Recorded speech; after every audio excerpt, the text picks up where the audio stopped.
강의를 시작하기 전에 동영상을 만드는 저에게 많은 힘이 되는 구독, 좋아요, 클릭을 부탁하면서 시작하겠습니다.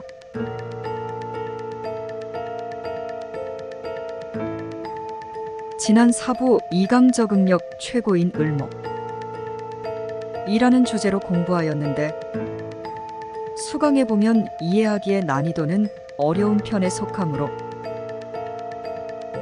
꼼꼼히 책을 보고 대조 및 확인하면서 천천히 공부해야 따라올 수 있음을 감안하여 세부 공부 내용인 병화도 다시 배우게 되므로 집중력을 발휘하여 예습 및 복습도 열심히 하셔야 합니다.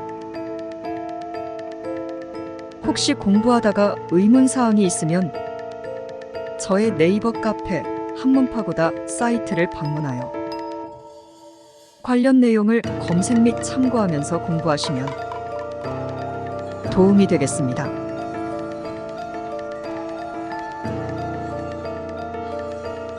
오늘은 사부 3강에서 혼자서도 빛나는 병화 편을 계속 공부하겠습니다.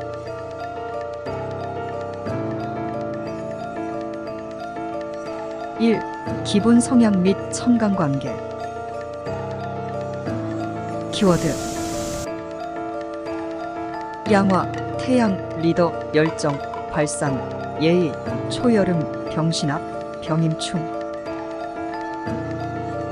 특성 그야말로 하늘의 태양을 말합니다.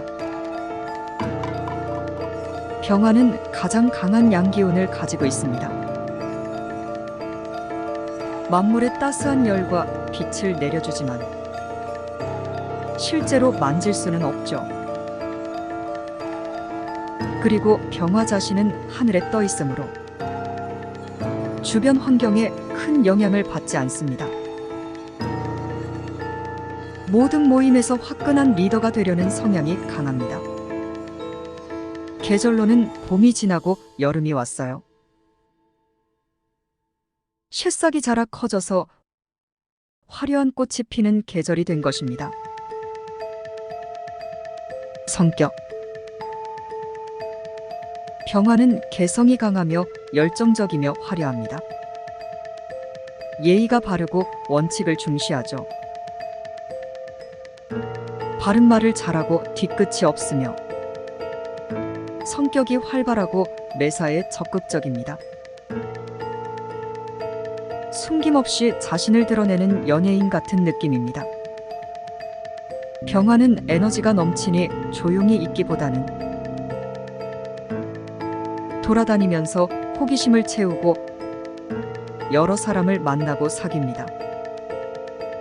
혼자 있는 것을 별로 좋아하지 않습니다. 단점 태양이 어둠을 밝히듯 상대방의 허물을 잘 발견하고 직설적으로 표현하기 때문에 구설수가 따르게 됩니다. 자신도 돌려 말하면 알아듣지 못합니다. 겉으로는 화려하지만 속빈강정이 되어 실속이 없습니다. 성질을 내면 손해를 보는 일이 생기고 침착성이 부족하여 불안정해 보이기도 합니다. 형충을 받으면 무례하고 폭력적이며 공격 성향을 띱니다. 병화 일간이 다른 천간을 볼 때를 설명해보면 병화가 간목을 만나면 편인 병화는 하늘의 태양이므로 간목이 땔감이 되어 병화를 생해줄 리는 없습니다. 오히려 간목이 자라나면서 자신의 기운을 가리기 때문에 좋아하지 않습니다. 병화가 을목을 만나면 정인 병화는 을목이 잘 자라도록 보살펴야 하기에 피곤합니다. 여름에 태어난 병화는 이미 뜨겁기 때문에 어머니가 되는 을목이 잘해주어도 관계가 좋지 않습니다.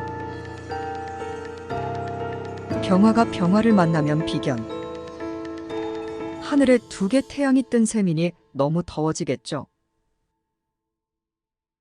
가을과 겨울에 태어났다면 추위를 견디기 위해 서로 도와줌으로 좋다고 할 수 있어요.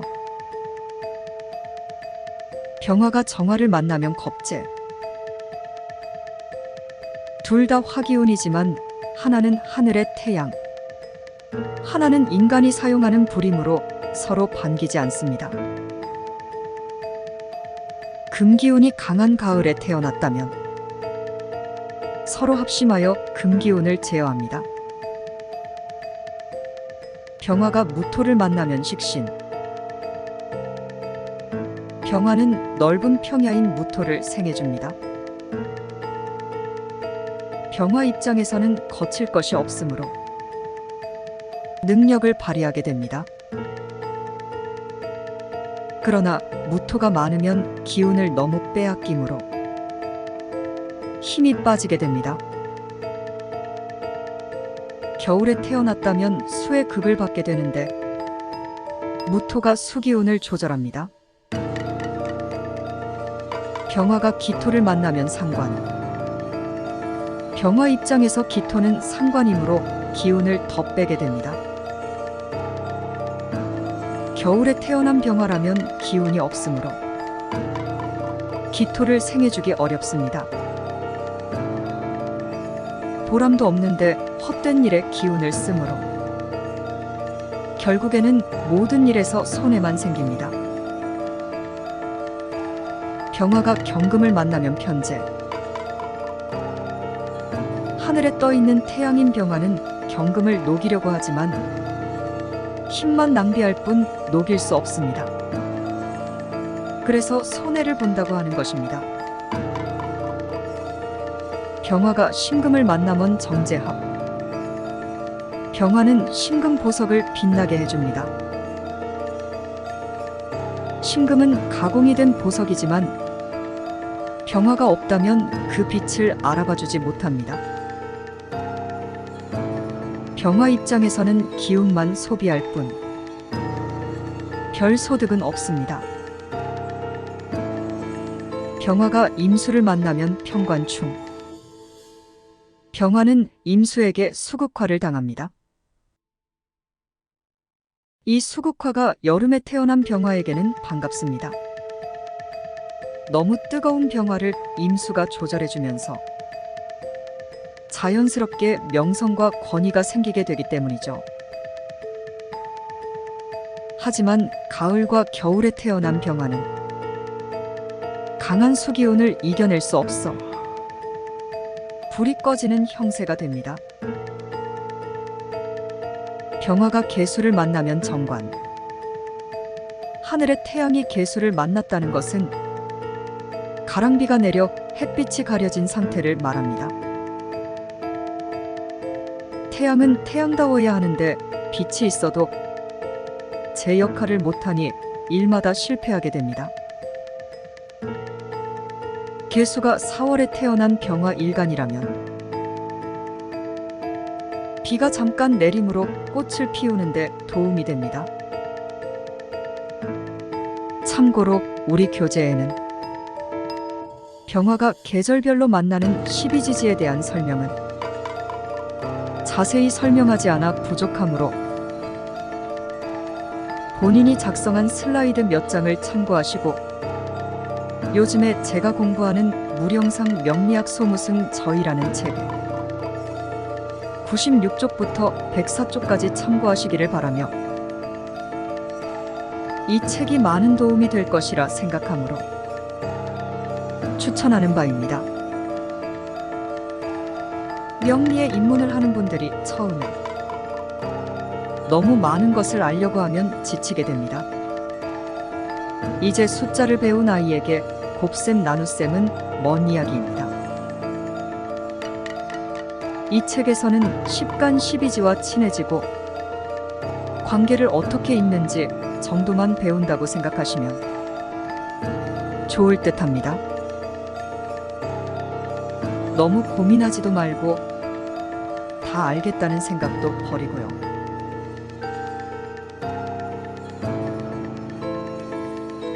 이 십신 응용하기 2. 병화 입장에서 본 십간과 십이지와의 관계.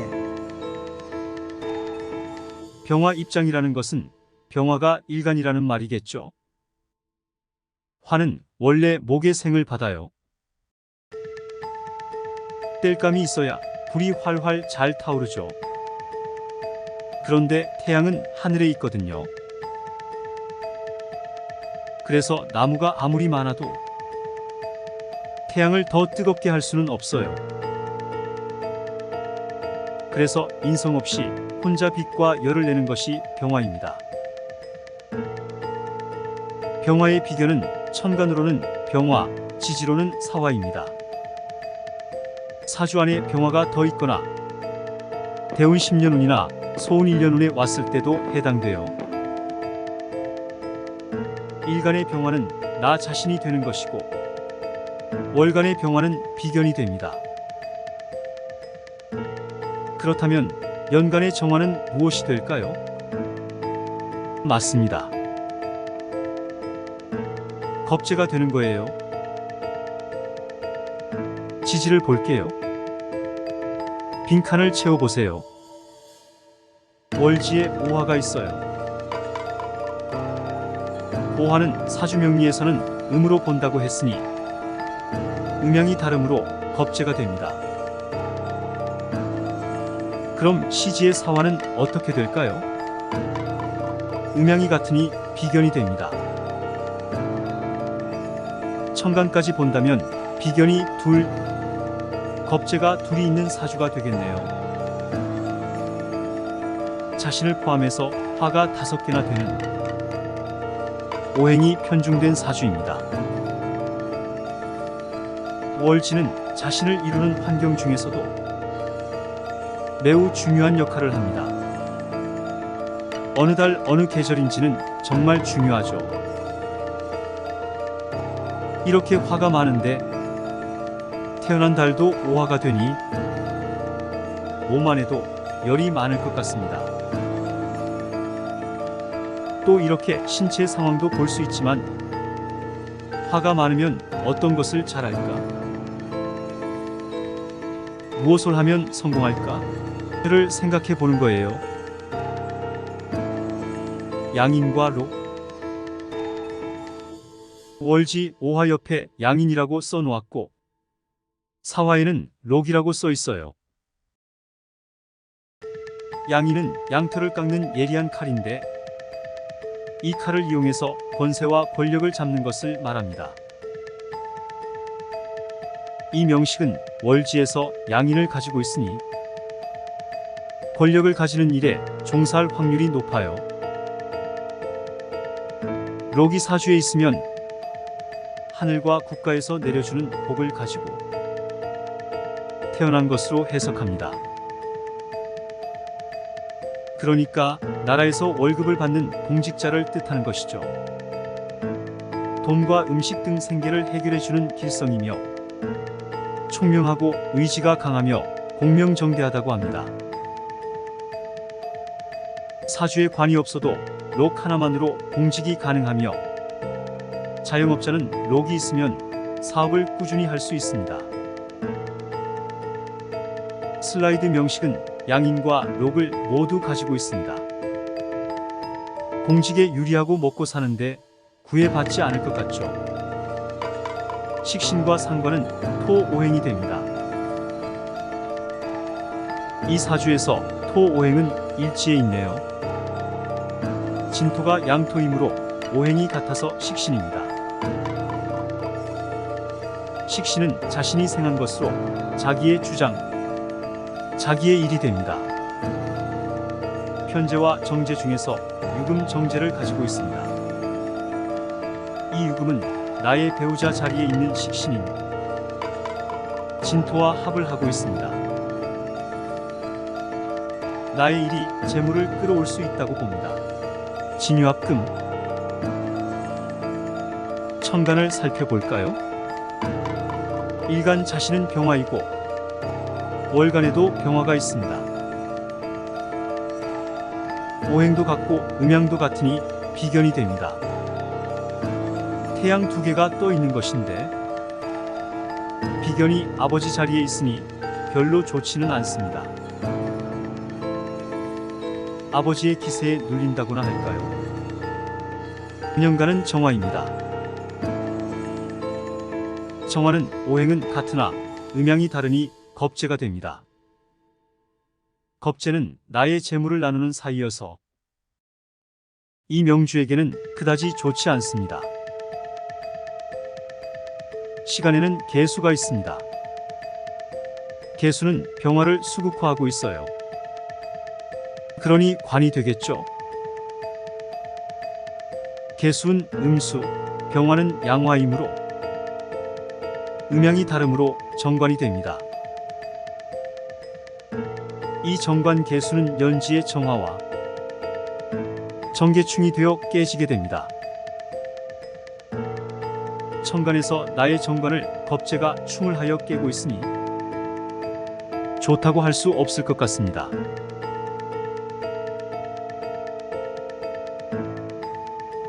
3. 록과 양인. 록과 양인에 대해 알아볼게요.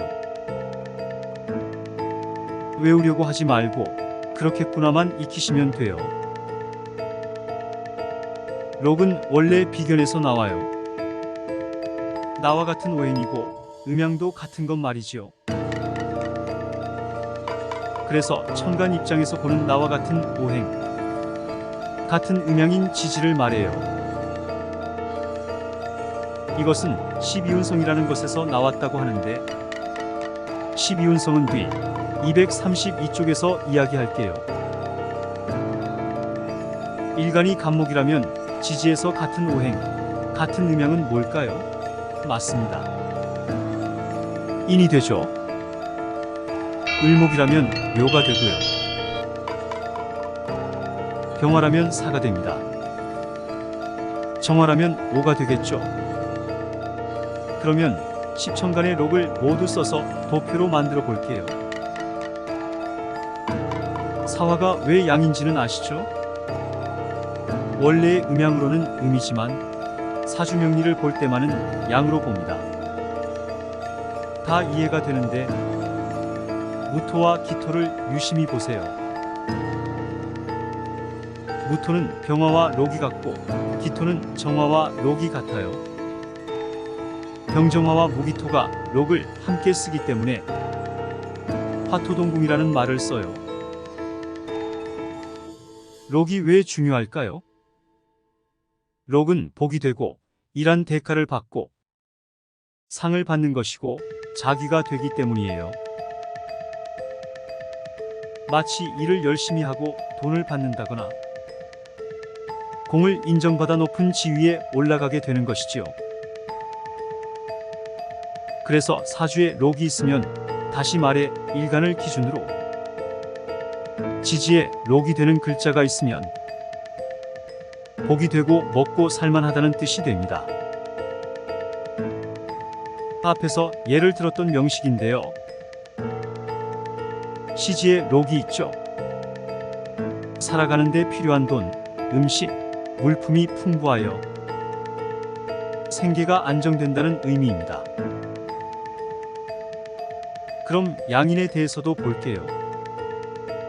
양인은 나와 같은 오행이지만 다른 음양이 돼요. 일간이 간목이라면 지지에서 같은 오행이지만 다른 음양인 묘목을 만나는 거예요. 다시 말하면 겁재에 해당하는 것이죠. 다시 도표로 그릴게요. 이번에는 화토동궁을 적용해서 한 번에 할 거예요. 어떤가요? 왜 이렇게 간단하죠? 양인은 양일간에만 적용되기 때문입니다. 양일간은 음양 중 양인 것들 갑, 병, 무, 경, 임을 말해요. 슬라이드 명식은 월지에 양인이 있어요. 양인은 날카로운 칼에 해당하므로 좋은 때는 권력을 가지는 것이고 안 좋을 때는 휘둘림을 받게 돼요. 그래서 양인살이 있으면 양인과 관련된 직업을 가지면 좋아요. 칼을 쓰는 군인, 검찰, 경찰, 정보기관이나 수사, 권력기관, 의사, 외과집도, 의학사, 간호사, 칼, 침매스와 연관된 직업 말이죠. 또 벌목, 채굴, 도살, 재단, 봉제, 정육업, 양식당 등 칼질하는 직종도 좋아요. 학생들의 무지를 깨우쳐주는 선생님도 좋고요. 사주 명리를 공부하는 이유는 이 사람을 본인과 가장 잘 어울리는 것을 맞는 곳에 놓아주고 싶어서예요. 살이 잘 쓰이면 남들이 못하는 일을 해내거든요. 그럼 음일간에도 무엇이 있겠죠? 그건 바로 음인살이에요. 음인살은 기술이 뛰어난 것을 말해요. 여기에서 잠깐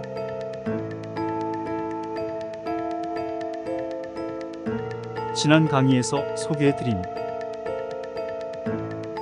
10천간 12지지 도표를 확인하고 가면 공부에 도움이 되겠죠. 양인이 강제하고 지배하는 살이라면 음인은 은밀하게 변혁하는 창조를 합니다. 새로운 기술로 세상을 변화시키고 창조하여 재물을 만들어냅니다.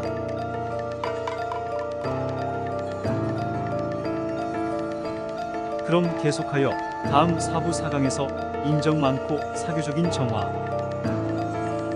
내용으로 뵙겠습니다.